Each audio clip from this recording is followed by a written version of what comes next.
Jeremy Wagner here with the Armageddon Chord book. Tell me a little bit about this incredible looking book. I'm sure it's incredible inside also.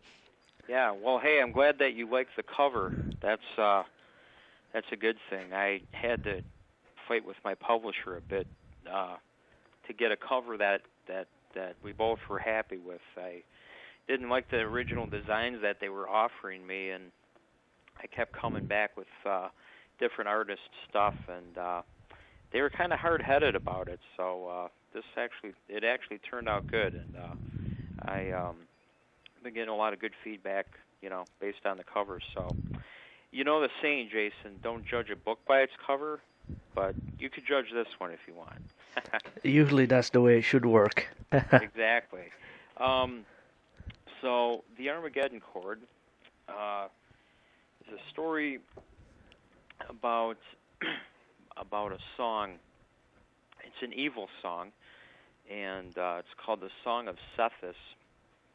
And Cephas was what the ancient Egyptians called Satan in my story. Now that's all fictional, of course. There's no record of that, but Satan has been called 1,000 different names, over millennia. And in this particular book of mine, it tells the story of how Satan brought this song to a heretic pharaoh, a very evil pharaoh named Akhenaten, who was promised immortality and eternal, reign over the earth if he could take this song and have the song performed. There's always a trick with the devil, the trick is he needs a mortal to play this song, and in doing so, the mortal who plays this piece of music will unleash the apocalypse. It's the key to basically, opening the gate or, the imprisonment of Satan in the abyss. If you buy into the biblical sense of that side. And this story actually encompasses, 4,000 years plus with Egyptian history and ancient biblical history, and it's all woven into this tale dealing with this song that never got to be performed, that Pharaoh never got to perform it, and the song was eventually buried in a pyramid by, some supernatural or divine powers. Fast forward to our time now, that pyramid and the song are discovered, and the guy who funds the excavation of this pyramid learns that this song does contain this power, and it could possibly make the person who brings the song to life immortal. So this really bad multi-billionaire who made the dig happen, he wants to be immortal, or at least give it a try. He doesn't care. He's got the money to spend to try making it happen. And shortly, our main character, the protagonist, Kirk Visto, who is like, the equivalent of, Steve Vai times 10 as far as guitar players go. And he's duped into transcribing the song from hieroglyphics and forced to perform the song for the world to hear. And at that point in the story, when he, against his will, basically is forced to do this song live in concert, that's when the old term "all hell breaks loose" happens, and I'll leave the rest as a little cliffhanger there for your readers. They can find out what happens after that. Should it take a long time to build up this great storyline, I'm imagining? Yeah, it's when it all started. I'm often asked, Jason, hey, where'd you get the idea to write this book? And anybody that knows the work I did with Broken Hope knows me as the chief songwriter. I wrote most of the music as a guitarist myself Hmm. for Broken Hope. In addition, I was also the chief lyricist. I wrote pretty much all the lyrics to the 5 albums we did with Broken Hope. Our old singer Joe, he wasn't really he didn't really care about writing lyrics, but I had been writing, horror and scary and gory stuff since childhood, really, since grade school, and I love doing really horror themed lyrics, and so it was a combination of doing lyrics. I was getting some short fiction and nonfiction music pieces published in magazines back in the 90s. And this book was a combination of my love of writing. I had wanted to do a novel, but at the same time, I was writing Broken Hope albums. And anyone that's familiar with Broken Hope knows that we're a very brutal, uber heavy death metal band. And Jason, one thing I always tried to do was come up with the heaviest riff ever. Album after album, song after song, I was always striving to write the heaviest riffs I could, riffs that would blow away the other albums and stuff. So it was at some point, probably the mid to late 90s, I started, saying, wow, what if somebody wrote a riff that was so heavy and so powerful and had such sonic magnitude that if performed like live in concert, say like at a Sonosphere concert or some like a Lollapalooza or a Woodstock, what if this was performed and all of a sudden there was like global catastrophes happened because it was so brutally heavy, what if a skyscraper or a mountain fell down because of this super heavy riff? So and the idea I talked about, you're laughing because it's kind of like it for me. It's okay. It's kind of corny, that first idea, but I still like the concept. The what if some guitarist actually did do something through a guitar that affected everyone around the globe and maybe had a sinister element to it, and then that's how the story, the gears were turning in my head, and I started getting this idea of, okay, where can I take this? Well, let's see about, an evil song. Okay, well, where did this evil song originate from? And, how's it going to have this global effect on people? How are people around the world going to hear it? And then it got into hieroglyphics, and then all these challenges were posed like, okay, it's written in hieroglyphics. How the hell is this dude who doesn't read hieroglyphics, how is he going to transcribe it to sheet music? And part of the fun was those challenges, and I think I pulled it off in describing how it was all done in the book. So, but the initial seed, I always like to use that word, the seed of the story was planted in my brain, back when I wrote short fiction in the 90s, and again, it was a culmination of writing fiction and also being a riff master in Broken Hope, if you will, and striving for the heaviest riff I could physically write. So that's kind of where it came from. Did you study much of Robert Johnson and Nicolo Paganini in your days?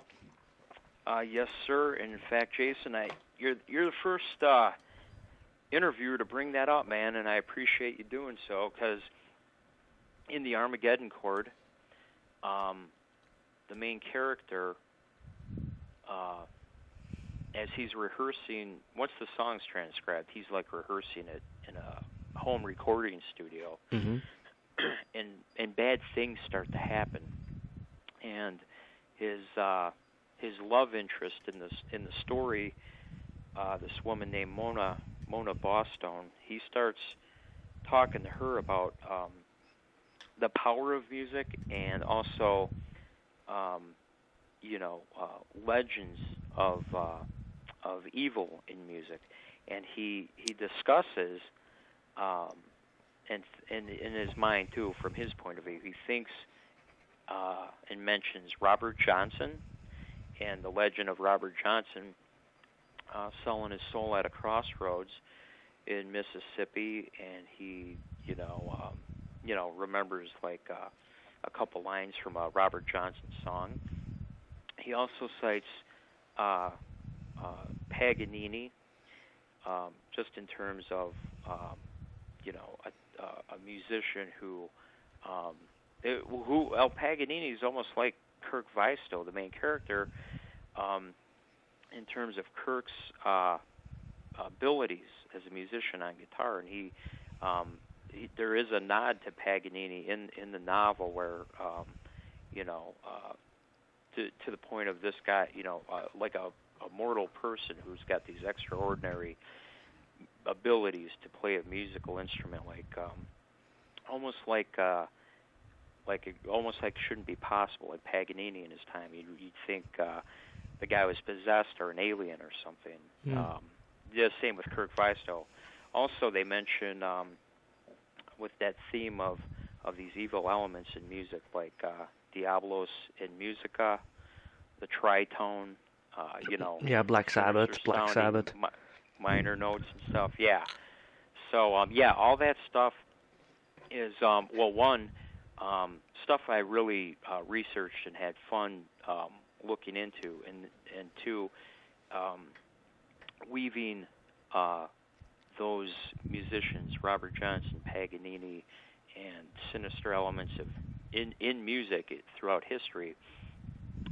Putting all that into the novel was really cool, and also important to me too. So like there's people like yourself who know that stuff and get it. I think it adds a little more depth, maybe, or validation, if you will, to my main character. So all that stuff's in there too. Do you foresee any time in the future a movie out of this? Jason, I do. I definitely do. Have you seen the book trailer at all? Yes, I did. Okay. The book trailer was done by my buddy Frankie Nasso. He does independent movies. He does a ton of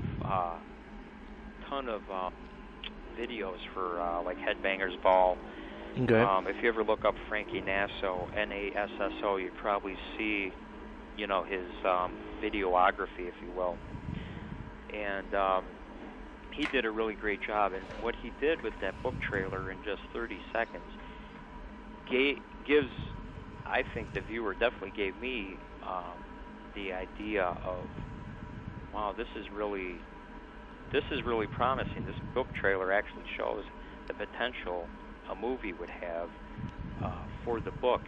When the book deal I signed last year for the Armageddon Chord was announced, it was announced in a publishing trade media magazine called Publishers Marketplace. And the same day the story ran, that day's news, just mentioned Jeremy Wagner, author, sold Armageddon Chord to KRP Publishing, and it gave a synopsis of the book.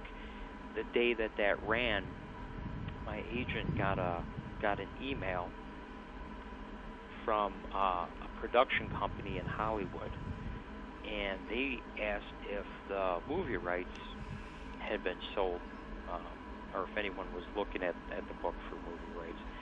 And my agent's like, all excited. She's like, oh my God, no one's, not yet. We haven't sold the movie rights, and no one has the book right now as far as review for possible movie rights. So this company had asked for 30 days to read the manuscript, like a 30-day exclusive.